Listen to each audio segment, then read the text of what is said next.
দেশ সিলেক্ট করতে পারবো। চাইলে দেখুন এখানে রেট দিতে পারবো, কোন দেশে কয় টাকা কোন পয়সা যাই হোক।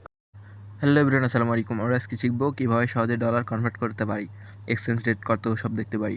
তো চলে যাবো প্রথমে ক্যালকুলেটারে চলে যাওয়ার পর অবশ্যই দেখতে পাবেন সবাই কিছু। এখানে আমরা যাওয়ার পর উপরে দেখতে পাচ্ছি এস লেখা বা ডলারের চিহ্ন, আর ডলারের চিহ্নতে ক্লিক করব।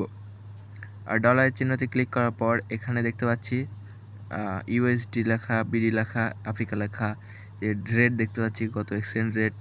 তো এখানে আমরা এখন যে কোনো দেশ সিলেক্ট করতে পারি। তো এখান থেকে আপনার যেটা খুশি ইচ্ছা সিলেক্ট করতে পারেন। আমরা ডলারে ক্লিক করে দেখাই। আর এখানে আমরা একটা যে সিলেক্ট করে দেবো শুধু দেখানোর জন্য আর কি, একটা সিলেক্ট করে দিচ্ছি।